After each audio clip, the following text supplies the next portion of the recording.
કલયુગની અંદર મનુષ્યને પવિત્ર થવા માટે થઈ, પાવન થવા માટે થઈ અને એક શ્રેષ્ઠ શાસ્ત્ર કીધું એ શ્રીમદ ભાગવત. એ તસ્માદ અપરમ કિંચિન મન શુદ્ધ્યે ન વિદ્યતે.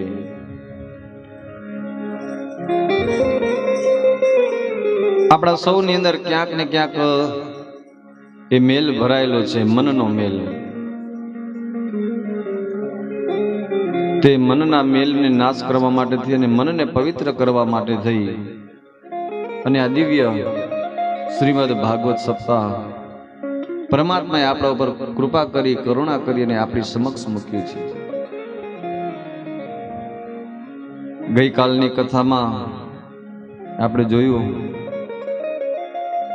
મનુ અને શત્રુપાની કન્યા દેવહૂતિ, એમનો વિવાહ કરદમ ઋષિની સાથે થયા છે. કરદમ ઋષિને ત્યાં ભગવાન કપિલ નારાયણનું પ્રાગટ્ય થયું છે. ભગવાનના 24 અવતારોમાંના અવતાર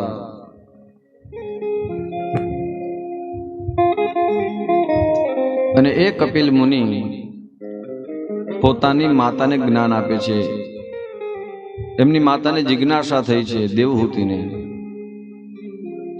સુંદર મજાનો પ્રસંગ છે. એક દીકરો છે એ એમની માતાને જ્ઞાન આપે છે. કારણ કે જ્ઞાન માટે છે ને એ પાત્રતા અને યોગ્યતા જોઈએ. દીન ભાવથી એ દેવહૂતિ છે એ ભગવાન કપિલ નારાયણ પાસે આવે છે, પોતાના પુત્ર પાસે આવે છે અને પોતાના પુત્રને જ ગુરુ બનાવે છે. ગુરુ સમાન જાણી અને એમને પ્રશ્ન પૂછે છે. જ્યાં સુધી આપણને કંઈક જાણવાની ઈચ્છા હોય, કંઈક શીખવાની ઈચ્છા હોય, કંઈક મેળવવાની ઈચ્છા હોય તો આપણને દીન ભાવ જાળવી અને જવું જોઈએ. ઓલી આપણે કહેવત છે ને, છાસ લેવા જાવીને દોણીએ લકાડી. છાસે જોતી ને દોણીએ લકાડીએ તો એ કઈ બરોબર બંધ બેસે નહીં. તેમ આપણને કંઈક જ્ઞાન જોતું હોય, કંઈક મેળવવું હોય તો આપણે ગુરુ પાસે જઈએ, સંતો પાસે જઈએ તો એ વિનમ્ર ભાવથી તો આપણને કંઈક મળે. આપણા હૃદયમાં એ જ્ઞાન મેળવવા માટે નમ્રતા ન હોય, જિજ્ઞાસા ન હોય તો કદાચ કોઈક ગમે તેટલું તમને સદજ્ઞાન આપે પણ એ જ્ઞાન છે આપણા જીવનની અંદર ઉતરે નહીં. એક નવી વહુ પરણેલી હતી.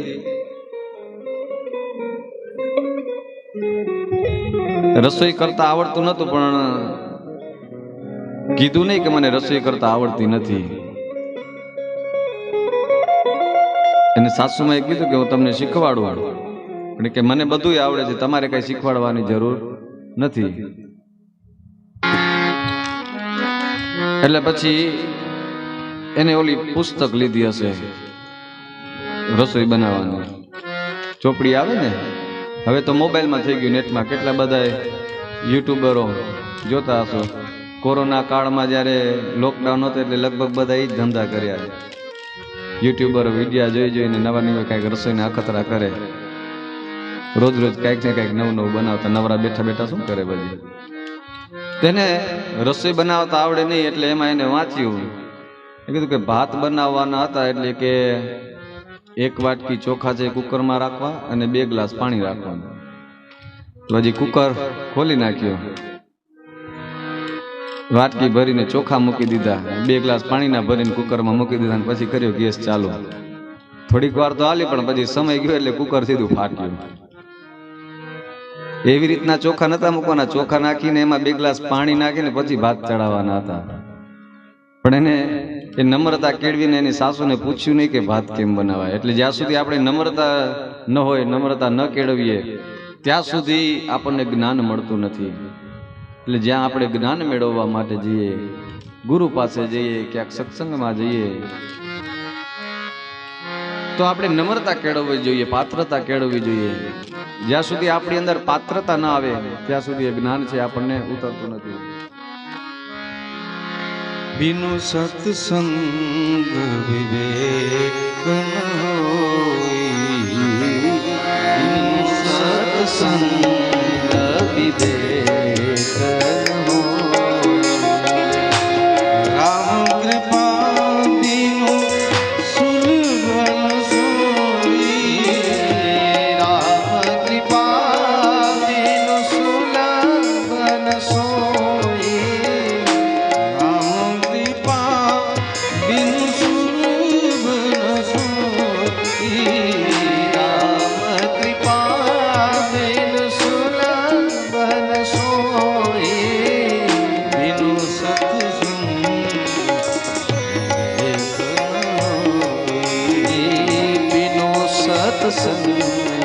ધીરે ધન હોઈ રામ કૃપા બિનુ સુલભન સોઈ રામ કૃપા બિનુ સુલભન સોઈ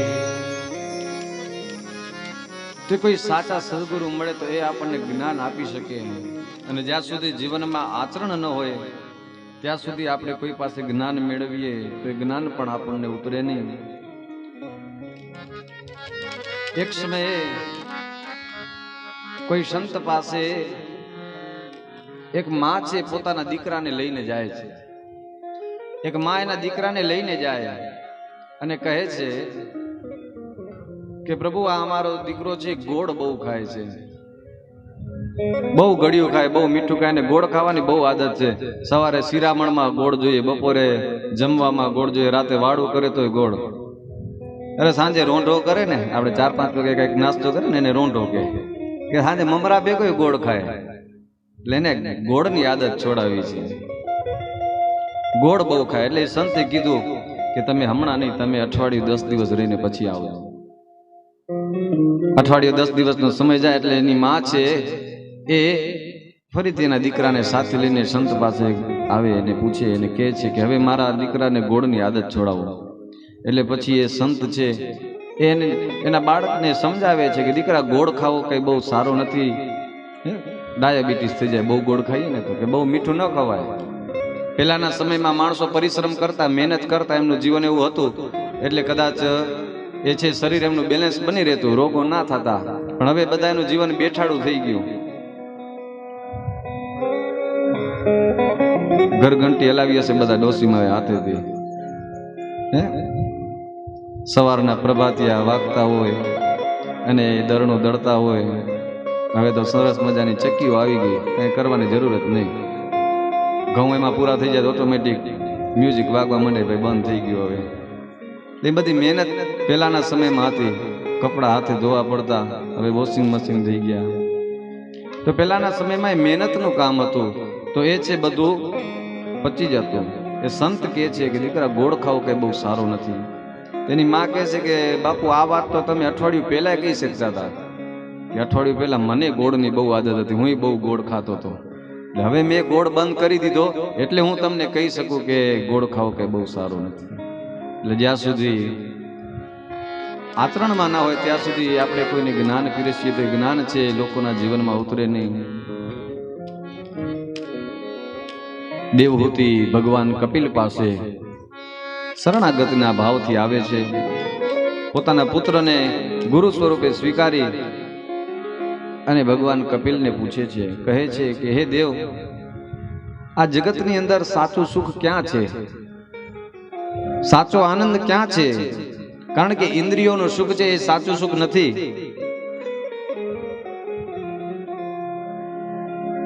આપણને કોઈ વસ્તુ ભાવતી હોય તો આપણને ક્યાં સુધી સુખ આપી શકે? કોઈને ઢોકળા ભાવતા હોય તો જ્યાં સુધી જીભ ઉપર મૂકે ત્યાં સુધી એને સારું લાગે. પેટમાં ગયા પછી તો ઢોકળો ઈચ્છે ને રોટલી ઈચ્છે. જીભના સ્વાદના કારણે આપણને થોડીક વાર માટેથી એને સુખ આપે છે, પણ એ સુખ જે કાયમી નથી. એટલે માતા દેવહૂતિ પૂછે છે કે સાચું સુખ કયું છે, સાચો આનંદ કયો છે? આપણી આંખને કોઈ ને પિક્ચર જોવાનો શોખ હોય, મૂવી જોવાનો શોખ હોય તો 3 કલાક સુધી મૂવી જોઈએ તો એને 3 કલાક સુધી આનંદ રહે, પછી એનો આનંદ ટકતો નથી. તો સાચો આનંદ કઈ જગ્યાએ છે?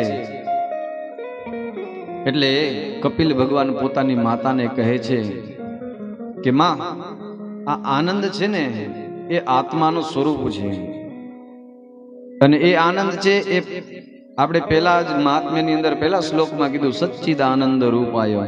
અને એ આનંદ છે પરમાત્માનું સ્વરૂપ છે, અને આત્મા એ જ પરમાત્મા છે. એટલે સાચો આનંદ આપણા આત્માની અંદર છે. આપણે નાશવંત વસ્તુઓની અંદર આનંદ શોધીએ કે જે નષ્ટ થઈ જવાની છે. આ જગતની વસ્તુઓ બધી નાશ પામવાની છે, એટલે જે નાશ પામે એની અંદર કોઈ દિવસ શાશ્વત આનંદ આપણને પ્રાપ્ત ન થઈ શકે. લોકો વિષયોની અંદર આનંદ શોધે, પણ એ આનંદ છે આપણને કાયમી ન ટકી શકે. ગુલાબજાંબુ ભાવતા હોય, ગુલાબજાંબુ ખાવાને કોઈકને મજા આવતી હોય, સુખ હોય, પણ કોઈક એવી રીતના ભરપેટ ક્યાંકથી જમીને આવ્યો હોય અને પછી તમે એને ગુલાબજાંબુ ધરો તો એકેય ગુલાબજાંબુ ના ખાય, કારણ કે એનું પેટ ભરેલું છે. એટલે એ ગુલાબજાંબુ અત્યારે એના માટે આનંદ ના આપે. કોઈને કોઈ બીમાર પડી હોય, કોઈકને માલપુઆ બહુ ભાવતા હોય અને માંદા પડેલા માણસને તમે ખવડાવો તો ત્યારે એને આનંદ ના આપે. નહીં તો માલપુઆ ઈ જોઈએ ને વ્યક્તિ ઈ જોઈએ, પણ એને સાચો આનંદ ત્યારે પ્રાપ્ત થતો નથી, કારણ કે એ ખરેખરનો આનંદ છે જ નહીં. એ માત્ર ને માત્ર વિષયોનું સુખ છે. એટલે કહે છે કપિલ ભગવાન કે આપણા આત્માની અંદર જ એ આનંદ રહેલો છે. એટલે એમાં વ્યક્તિએ પોતાની જાતને સુધારવાનો પ્રયત્ન કરવો જોઈએ, દુર્ગુણોથી દૂર થઈ અને આપણે સદગુણોની પ્રાપ્તિ થાય. જીવનની અંદર આપણા અંદર જે કઈ દોષ હોય એ બધા દોષો દૂર થાય અને એક એક કરીને સદગુણો ક્યાંકથી ને ક્યાંકથી આપણે મેળવતા રહીએ અને એ સદગુણોને પ્રાપ્ત કરી અને આપણે આપણું જીવન મધુર બનાવીએ. કબીરજી મહારાજ પણ કહે છે, कबीरा खड़ा बाजार में ना किसी से न सबकी मांगत खेर, ना काहू से दोस्ती ना किसी से दे. કબીરજી છે એ પણ મુક્ત સંગ બન્યા અને કોઈની સાથે વેર નહીં, કોઈની સાથે મિત્રતા નહીં, રહે સંસારમાં જ, સંસારની અંદર પણ સમભાવથી બધાને સરખા જાણીને. કારણ કે સાધુ સંતો છે ને એમના માટે આ રસ્તો સરળ છે, જે યોગીઓ બની ગયા છે. કોઈ આપણે શહેરને પાસ કરવું હોય ને, એક શહેરમાંથી આપણે રસ્તા ઉપર જતા હોય તો રસ્તામાં કોઈક સિટી આવતું હોય, એના બે રસ્તા હોય, એમાં એક રસ્તો સિટીની અંદરથી જતો હોય અને એક રસ્તો બાયપાસ થઈને જતો હોય. તો સાધુ સંતો છે ને એ બધા બાયપાસ રસ્તા ઉપરથી જવા વાળા છે. એમને કઈ ત્યાં બ્રેક ના આવે, કઈ ટ્રાફિક ન નડે, એટલે સીધા બાકી આગળ જઈને રસ્તો તો એ મેઇન રોડ ને મળી જતો હોય. એટલે સંસારીઓ અને સાધુઓ એ બધાએ જવાનું તો એક જ રસ્તે છે, પણ સાધુ સંતોની માટે એમને રસ્તામાં ક્યાંય ટ્રાફિક ન મળે, કઈ જમ્પ ના આવે, સ્પીડ બ્રેકર ના આવે અને સીધે સીધી એમની ગાડી ચાલી જાય. कबीर खड़ा बाजार में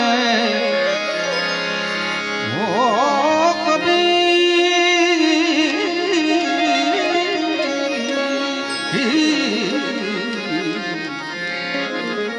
खड़ा बाजार में सबकी मांग है, ना किसी से दोस्ती ना किसी से मन लागो मेरो यार फकीरी में, मन लागो यार फकीरी में, ओ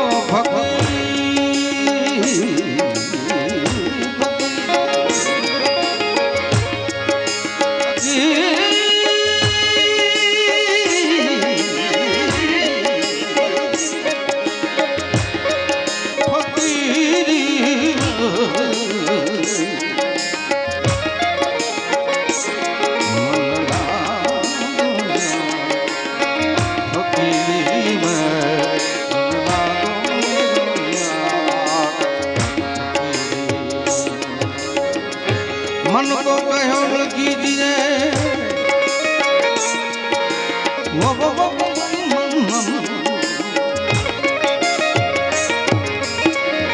मन को कहो न कीजिए,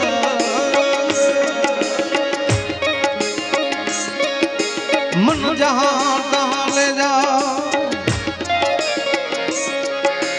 मन को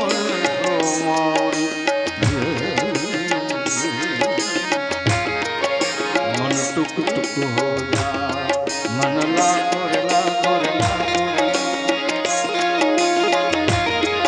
मन लागो रे लागो रे लागो रे लागो रे लागो रे लागो रे, मन ला ला ला ला ला लागो रे लागो रे लागो रे लागो,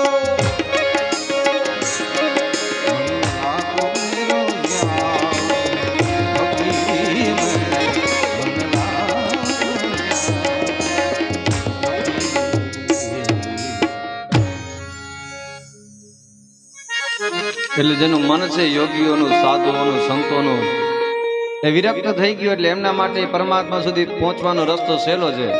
પણ આપણને બધાને આ સંસારની મોહમાયામાં ઘર પરિવારને બધાને સાચવતા થઈ અને પરમાત્મા સુધી પહોંચવાનું, એટલે આપણને પરમાત્મા સુધી પહોંચવાનો રસ્તો છે થોડો કઠિન બને યોગીઓ સાધુઓ કરતા.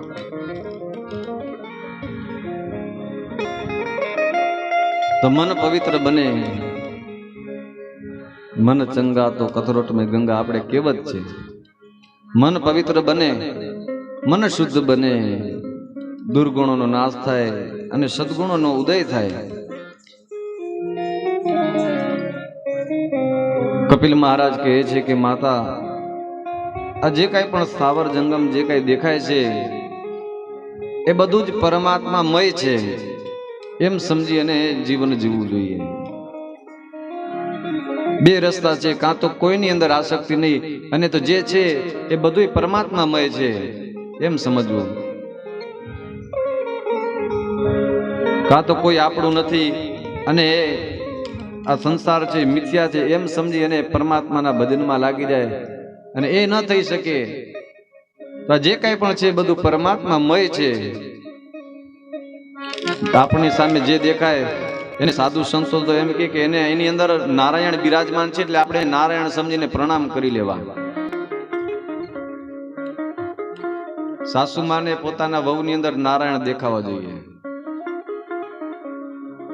આપણે એમ વહુને ક્યાં પગે આપણા મનથી એ નારાયણ, તમારી અંદર જે નારાયણ છે એને વંદન કરીએ. આમ આપણે પગે નથી લાગવાનું ભલે, પણ પછી વહુએ આમ નારાયણ થઈને પૂતું નથી રહેવાનું. એને ઘરના જે કઈ કામકાજ તો કરવા પડે, પણ નારાયણનો ભાવ જીવ માત્રની અંદર. અરે એક સંતને ત્યાં એક કૂતરો આવી ગયો અને રોટલો લઈને ભાગ્યો. રોટલો લઈને ભાગ્યો એટલે સંત જેની પાછળ પાછળ દોડવા જાય એટલે કૂતરું વધારે બીકમાં ને બીકમાં ભાગ્યું. એને એમ થયું કે મારી પાછળ મારવા દોડે, પણ કહે છે કે હે પ્રભુ, એ મારા નારાયણ, કે આ રોટલો જે કોરું છે એની ઉપર ઘી તો ચોપડતા જાવ કે. એટલે દરેક જીવ માત્રની અંદર નારાયણની ભાવના બહુ અઘરી વસ્તુ છે. એ પદ ઉપર પહોંચવું એના માટે અભ્યાસ. કોઈ વખાણ કરે તો એ નારાયણને કોઈ ગાળો આપે તો એની અંદર પણ આપણે નારાયણના દર્શન કરીએ તો સરખું કહેવાય. વખાણ કરે એ વાલો લાગે ને આપણને કોઈ ખરાબ બોલે એના પ્રત્યે આપણને દ્વેષ ભાવ જાગે. એના માટે અભ્યાસ જરૂરી છે, એના માટે સત્સંગ જરૂરી છે. સતત સત્સંગનો અભ્યાસ રહે તો આ બધું શક્ય બને. અને એટલા માટે જ કપિલજી મહારાજ પોતાની માતા દેવહૂતિને કહે છે કે માં, એના માટેથી એને સત્સંગ કરવો જોઈએ, સાધુનો સંગ કરવો જોઈએ. કારણ કે સત્સંગ કરીએ તો છે મુક્તિના દ્વાર ખુલી જાય છે.